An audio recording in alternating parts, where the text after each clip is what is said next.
In this chapter, we're going to be going over a feature of Vray called the Vray physical camera. And in this Vray physical camera, it's going to basically turn your camera into a camera with attributes that feel a little bit more like an actual camera. That's the name, physical camera. It's a pretty straightforward set of attributes. We're going to go over in this lesson, in this video, and just kind of talk through some of the different pieces. But there's a little bit of prep work I want to do first. So the Vray physical camera tends to mess with your horizontal and vertical film aperture, and more likely than not, especially if you're in any sort of animation pipeline, you do want to have these established prior to going into lighting. So I'm actually just going to lock all these attributes, and don't want to skip. I'm just going to say lock selected.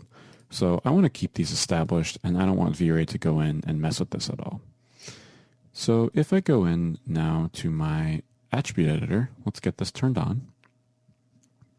So I can go into attributes, Vray, physical camera, and I'm just going to scroll down a little bit, and you can see this whole new set of attributes exposed in my extra Vray attributes on my camera shape node. Let's go ahead and turn that on. This top section here, discussing film gate, focal length, all that, that's exactly the stuff that I wanted to leave alone. You can see I didn't really want to have film gate or focal length getting modified at all. I want that to come from Maya. So all of that is going to be coming from my Maya camera, meaning that what I see in my resolution gate right here is going to match what I see in my render. So the first thing that's kind of interesting that we have inside of our physical camera is going to be this distortion. Generally speaking, this is something that we want to do in comp. And that being said, a lot of the stuff that you're using the physical camera for, you are going to be wanting to do in comp. But that being said, it's kind of nice for test renders and that kind of thing. And in this case, with my lens distortion, you can see I cranked that up to a +1. And if I go ahead and let's turn off our set A. Actually, you can see if I... So our render is very dark.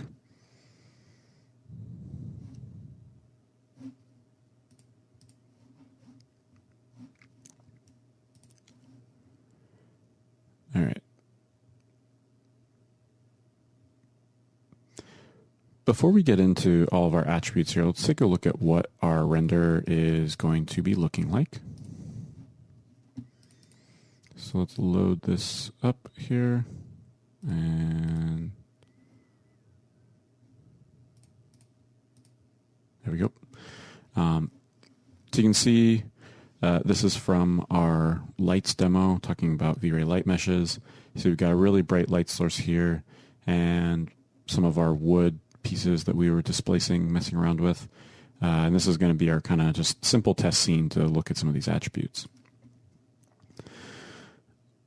First things first, when you first turn on, first things first, when you turn on these attributes, what you'll notice if you do a test render is that everything has gotten much darker.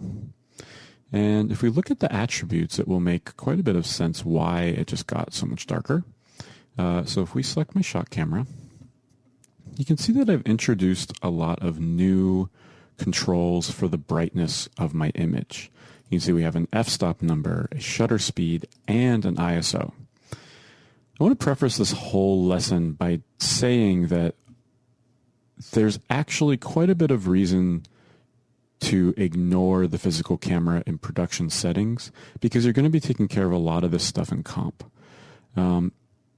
If you have light sources that are dialed in a physical way, and they're all part of a very large pipeline, let's say, that are using properly calibrated light information from sets, then it can make a lot of sense to use the physical camera, because you're able to dial in these numbers that match your on-set camera.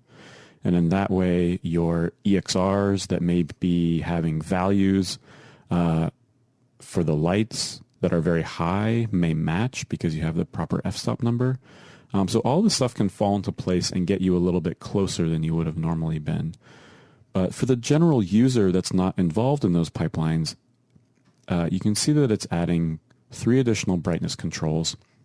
And unless you really need it, sometimes it's easier to just kind of ignore this stuff. So anyways, that being said, the feature set is pretty cool for the physical camera. And I do totally use it for some of my still images, just playing around. And then I'll end up replicating some more of this on the comp side and turning some of it off. But you can see back to where we were, our image is really dark. Our f-stop is actually set to 8, which is, it's not super dark. Like a f22 would be very little light. You can see now with that set to f22, this is actually kind of properly exposing our light beam here. But let's bring this down to something like 1.4.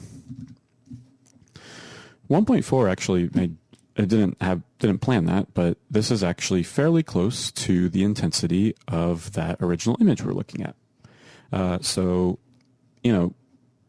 Lowering that f-stop means the camera is bringing in more light, and the shape of the iris is going to be larger.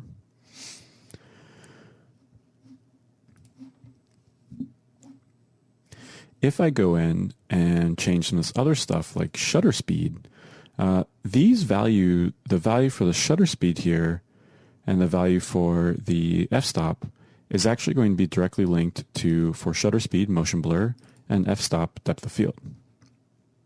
I do have my light mesh animating here. So if I turn on motion blur, I might get a little bit of blur with that, but I'm going to keep the render fast for now. I actually am going to turn on depth of field though.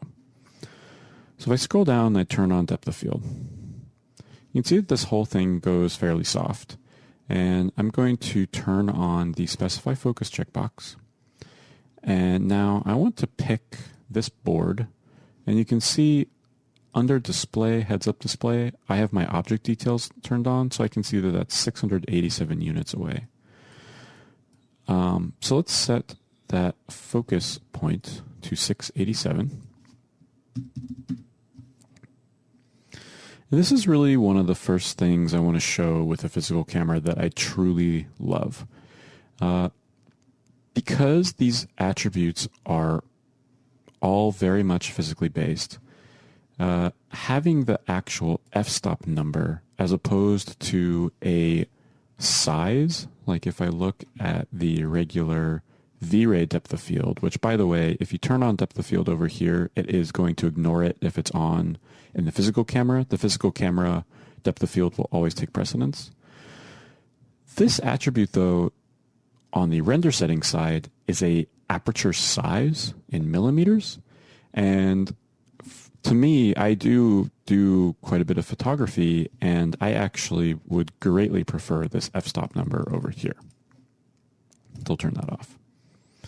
Because this aperture size in millimeters, I have no idea what that would be for different lenses. So it's much more difficult to figure out exactly what I'm even looking at. So I'll turn that off again. This 1.4 I know is going to be a fairly shallow amount of focus. And so if I set this to even 1.2, you can see that these objects get a little bit more out of focus. So let's go in and just create because these objects are actually fairly far away. If I look at the way my scene is set up, I have a very large softbox over here. My camera is right there. My objects are over here. So let's create a little sphere and bring it right out in front of our camera.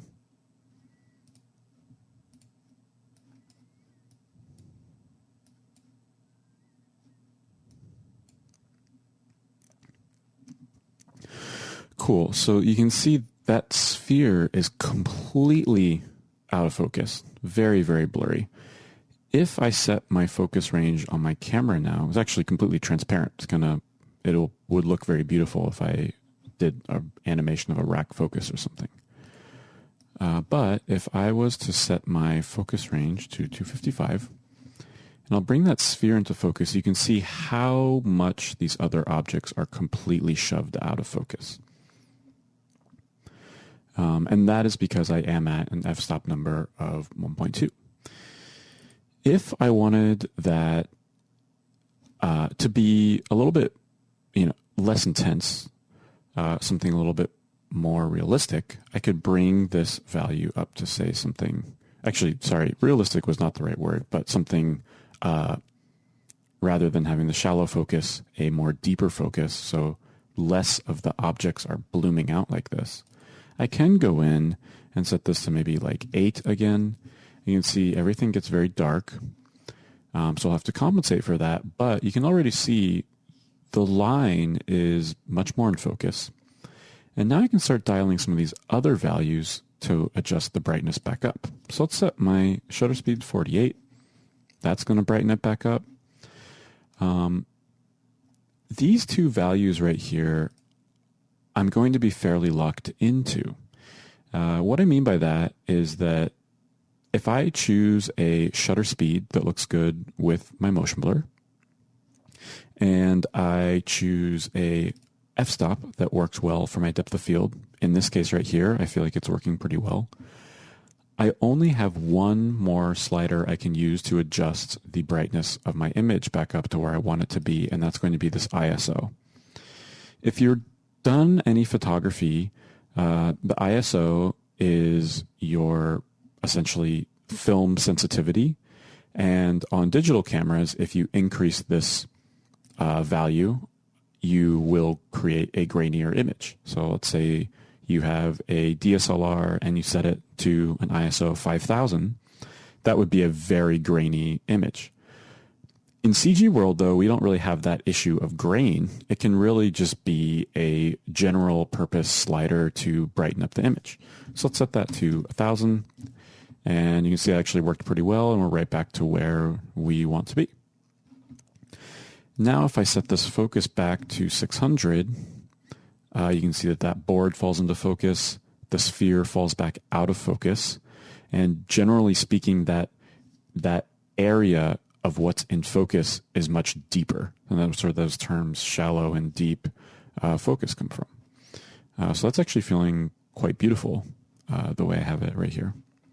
And so that would be a really nice way to dial these three settings.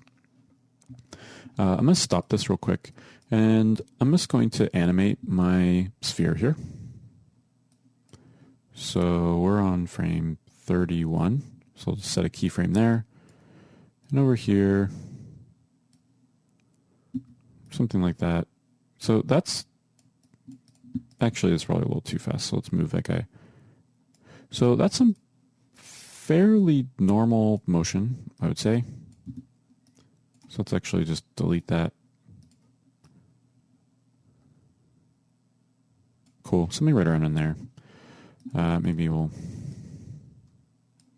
So are we at frame 31? Okay, right. So if I was to go ahead and turn on our IPR again,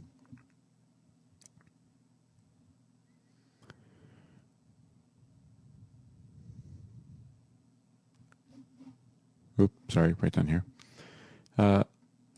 Select our shot camera and turn on motion blur. And I do want to go ahead and let's just redo that IPR.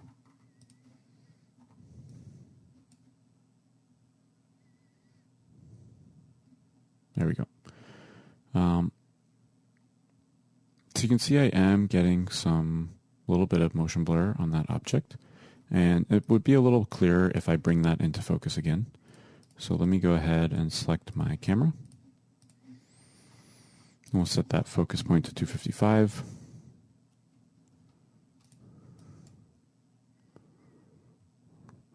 And you can see even though it's in focus, it is still blurring by, which is pretty cool. So let's change frames. You can also, this will all update totally fine.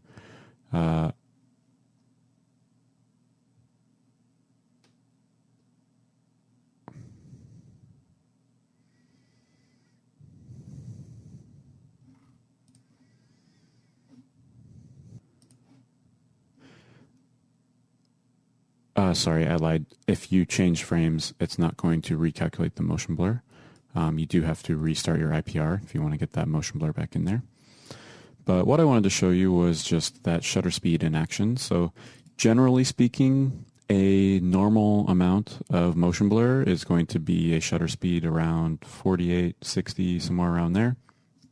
You can see if I set my shutter speed to like 10, and let's redo that IPR real quick. You can see I'm getting a very large amount of motion blur, and you can see I'm letting in much more light into the camera. That sphere is streaking much more. So it's a little bit different of a way to think about this. Previously, motion blur was calculated as frames. And so, you may not be in this mindset of motion blur to shutter speed. So you may want to say, blur my objects half of a frame of its distance. And even if, if you're not used to thinking about the motion blur in this way, you do not have the ability to just turn on motion blur in the render settings. If you have Vray physical camera turned on, the motion blur checkbox right here is going to override this, and if it's off, it's also going to be overriding it. So I do want to make sure that that's clear, that if you're using the Vray physical camera, you do have to use the shutter speed here. It's one of the reasons why it's really not a big deal. You kind of get used to it. You may say, you can always compare back as well. So like if I stop this render and I turn off my physical camera real quick, turn on my motion blur, let's set the duration to 0.5.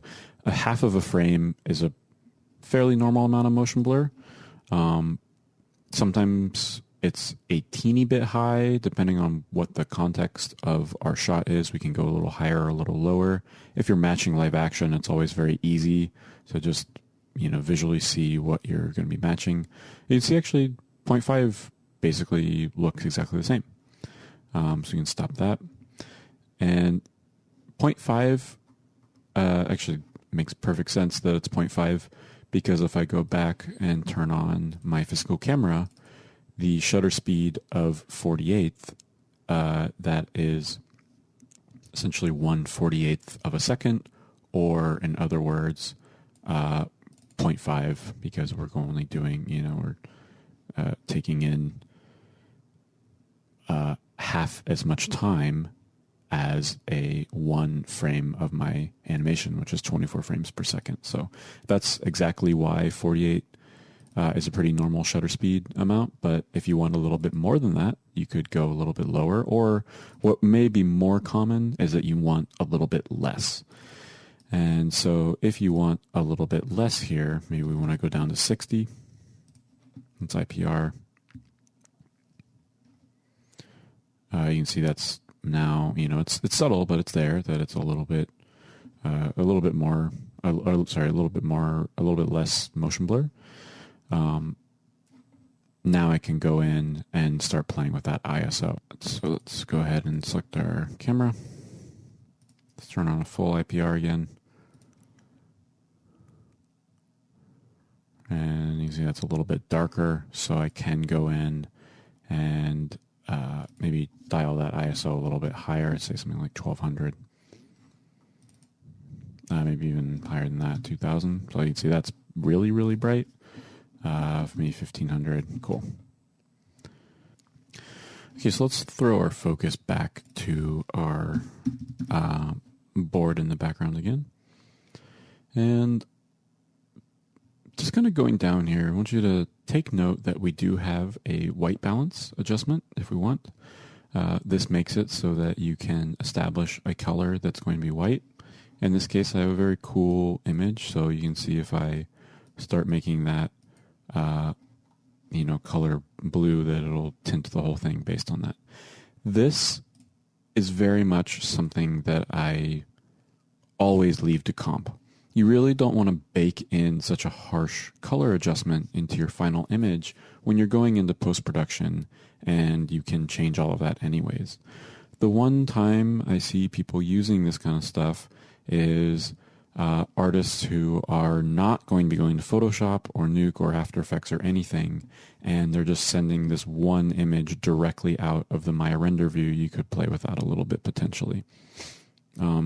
Even if I'm doing a posting for clients or directors or whatever, I almost always will send my work through that small bit of post process just to really polish it.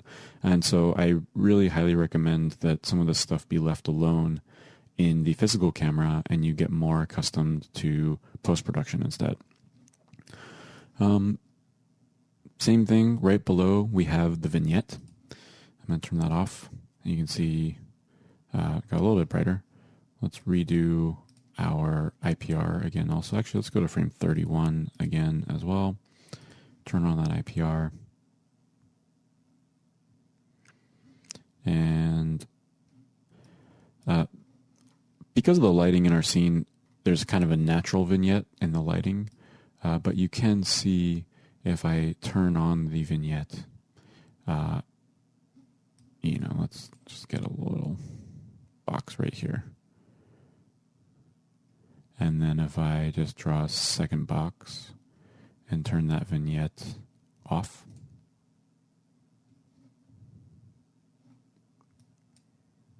it's pretty subtle. You can see there's a very faint line there.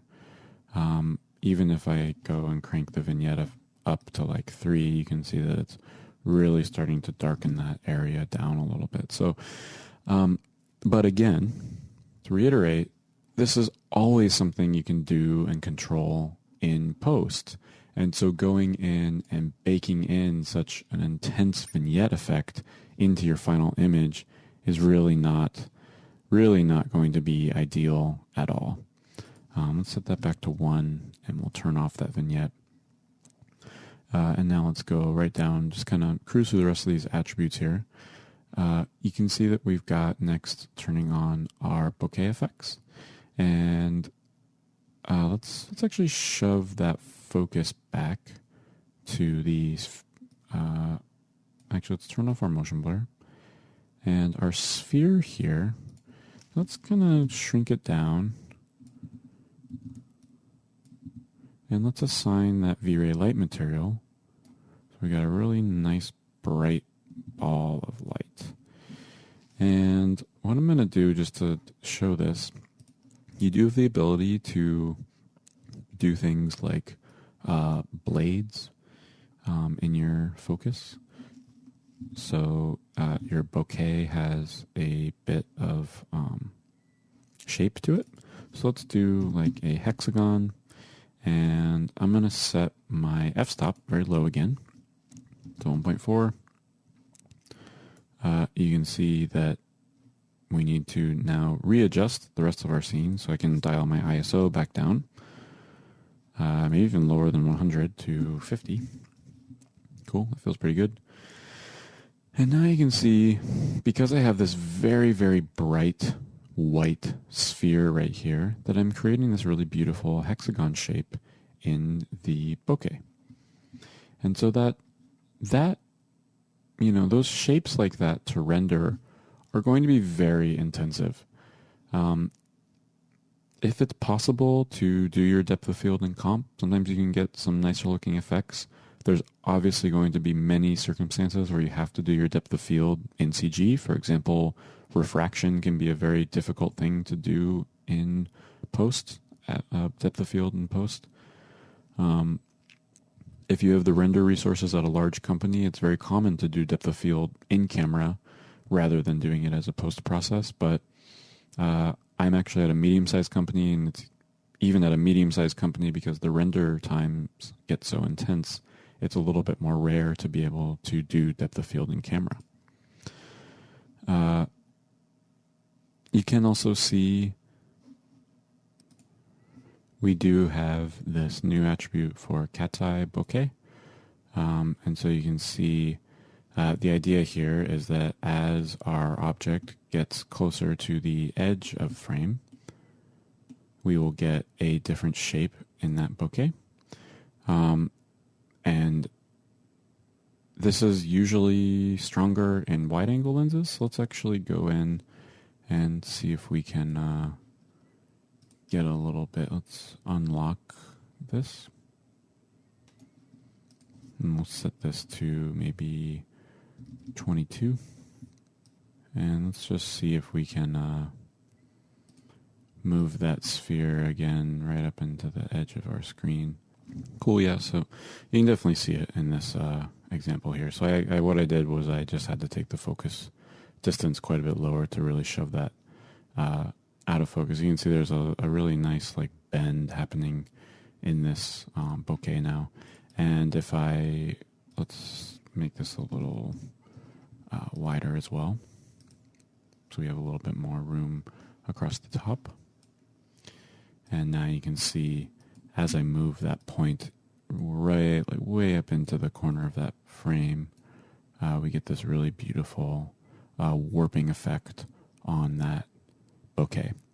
So that's a new feature. It's a really nice one on that physical camera. And as you're playing around with this, there's also, you can see there's these other options here. So if you wanted, you can rotate that around until let's say, there it is, 30 would be our vertical. And you can also, let's just check our little box here so that refreshes really quickly. You can see that we have a anisotropy, which will stretch it vertically or horizontally. So if you wanted to give that impression of the anamorphic lenses or something like that, we can crank this back down to 1080 720 and IPR that. Bring this back over here. We can select our sphere and move him back down into frame because now he's off frame. There it is. You can see there's starting to be a really interesting effect that we've got going on here. So there's our bokeh, and as I move it over to the other side, it's feeling pretty cool. So let's bring this right back over there, shrink down our render region box, and look at the last attribute of our bokeh here, which is going to be this center bias. And so the center bias is going to give you the ability to have some rings, and a lot of times with really nice lenses, you really don't see very much of that at all. But you can go in. What I actually think looks nicer in a lot of cases is putting the center bias a little negative like that. And you can see you get a little bit of that, a little bright spot in the center, maybe negative 0.35. That'll give us a little bit of that center hotspot. If you did the other directions, maybe a positive 0.25, you can get a little bit of that ring kind of happening. So, I really just treat this, as a art directable thing. I don't really think about it too much. It's just really what I feel looks nicer in whatever situation that I'm in. So that's really a rundown of the physical camera. And I want to reiterate here that, a lot of these settings are really cool unless you're using the depth of field. There's really not a lot of reason to take advantage of some of these settings here. And you can see, like if you're doing something very wide, so maybe let's set our distortion amount. Our distortion amount's at 1 right now because we have a really wide angle lens. If you're only doing a little bit of distortion, you may want to do that in comp. The vignette you almost always want to do in comp. White balance you always want to do in comp. The main benefit to me from this physical camera is really the options in the depth of field, and dialing those values with an f-stop number. Or if I'm in a live action pipeline where I know specific values on a real camera, and I can match those to this world, and then I can get much more realistic values on my lights as well. So hopefully you can see the benefit of this, but also see some of the disadvantages as well. There's a lot of tutorials that I feel kind of overhype this set of attributes, and so I want you to be clear that it's it's a very powerful tool, but you have to use it where you really need it, not just toss it on everything all the time. So, but as you can see, you can, make some really beautiful effects as I'm creating right now with these little. Let's see if we can create a whole bunch of little bokehs across the top of our frame. You can do some really cool stuff. It's definitely pretty amazing. So have some fun with it. Don't forget you've got it turned on. You might make yourself a little get a little frustrating sometimes. I actually will have it on in some of these example files in our single object properties demo. The single object properties demo it's going to be on. The last thing that I kind of want to talk about, let's turn this off. So I was setting up this scene just to be a kind of nice example file. I wanted to show, while this is rendering, a little bit of an explanation of this. I want to show all these stuck buckets here. It's pretty interesting. If you look, I created this bokeh group, these little tiny white, green specks. I hope you can see them in the video. I'm sure the compressed QuickTime is going to make them super obvious. Let me scale them up so that you can actually see them. So you can kind of see. So those are our little specs that we've got creating those bokeh shapes. Let me scale this back down. So I've got them very tiny. I've got them fairly close to camera. They're only 100 units away, so they're really kind of blooming out. When you're rendering depth of field, this is kind of a physical camera / depth of field lesson. You do have an immense amount of anti-alias samples that need to happen. You can actually see this very clearly. If you look at your sample rate pass, even the way it is right now at 1 in 100, V-Ray still is having a kind of hard time going in and really figuring out the rest of these samples. You can actually see, due to the bucket size, this one got chopped off on the side. I may have to do smaller buckets than where I'm at right now. What happened was that sphere bloomed out in a different bucket, didn't carry over.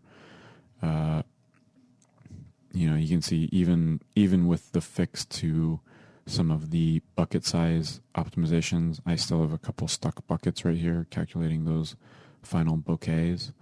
So you can definitely see that it's a very difficult thing to render out. So it's quite helpful to go in and actually render your render with a nice amount of render layers and render out break out your render layers through depth, so like foreground, midground, background, like we do in our single object properties explanation, so that you can really do this stuff in post. These bokeh shapes are quite easy to get inside of Nuke, and they're very difficult to sample properly on the Maya side.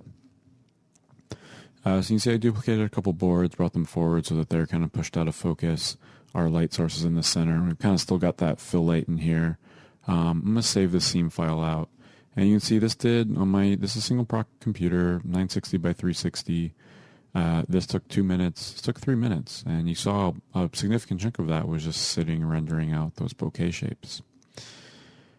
I'm going to keep the scene file saved. I'm not going to save this next one, but just so you can kind of see the difference here, I am going to go in and turn off the enable bokeh effects and simply have the spherical shapes, and we'll be able to see the render time difference. So actually, you can see this took even longer, which I did not expect. I did actually think that would be faster. The bokehs are actually cut off worse as well. Not really sure what happened, but I wanted to show you that was kind of a failed experiment.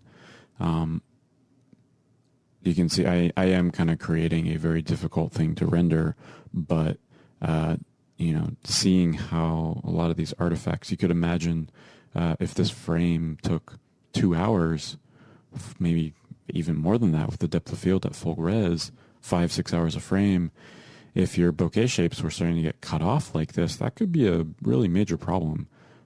So you have to definitely keep an eye on this and just kind of be mindful of that stuff when you're rendering this out. Again, I am creating a very specifically difficult render problem here, with these really hard bokeh shapes for V-Ray to go in and figure that out. But yeah, so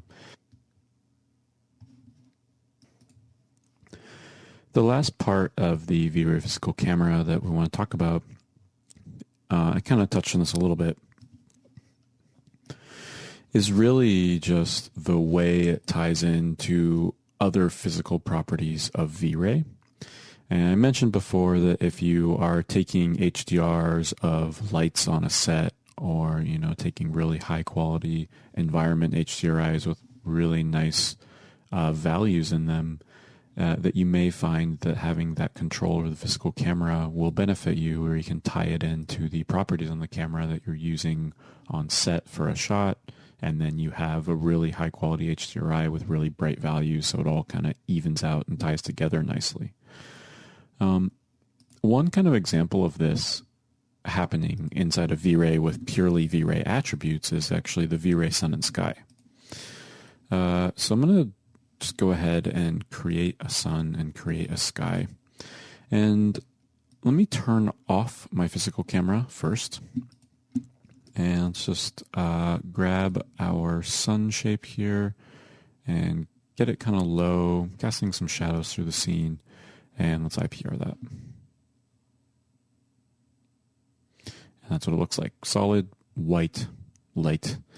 But what's pretty cool, if you have been using if you've been using the V-Ray Sun and Sky, the first thing you may have done is gone in and selected the sun and just, taken the intensity multiplier and set it to like 0.1 or, whatever that may be. But you really don't even have to do that. You can go in, and if I select my physical camera, if you remember, the physical camera defaulted to an f-stop of 8. That default f-stop of 8 actually does a pretty nice job just going in, and it looks like I'm getting a kind of funky shadow off of my card here. Let me just hide that. There we go. That's looking better now. That default value of 8 actually ties into the V-Ray Sun and Sky quite nicely. You can see that my focus is a little bit, actually quite a bit deeper than it used to be. Even before, these guys were pretty out of focus, and now they're fairly in focus. If I go in that shot camera again, you can even see if I was to go in and, let's say, on those physical camera properties, we can set this f-stop, to something pretty high, like a 22. I could keep everything in very sharp focus, and, then I could increase the shutter speed a little bit to brighten that image, or I could also increase my ISO, something like that. So the intensity of the sun is fairly correct. It is physically accurate. And so going in and dialing that intensity down will work if you're not using the physical camera. But if you do want to go in and, just have the physical camera turned on, you can just use that higher f-stop number and get a pretty nice value range going through without having to adjust any other settings. So it's pretty cool. So that kind of concludes the physical camera. Just to kind of wrap up here, I do want to just reiterate really quick and remind you to be very careful about using stuff like white balance and vignettes and baking those into your final image. You absolutely want to turn those off if you're going into compositing of any kind, like Nuke, After Effects, even Photoshop. You want to turn that stuff off and do it on that end, in the post end instead. Lastly, if you are not doing in-camera depth of field and not messing with any type of distortion in your camera, think really hard about using this, because you may be able to get the same exact effect totally not using it and just going in and dialing your lights manually. So it's really up to you at the end of the day, of course. I'm kind of a fan of it. I think it's a pretty cool, you set this. So let's see now the intensity of this light is not the same compared to the sun. So there's definitely something to be said about having that sun at a brightness of 1 and going in and dialing the physical camera instead. So there's always these pros and cons of everything. So just play around with it, get your own feel for it, and definitely see what you think. So that's the physical camera.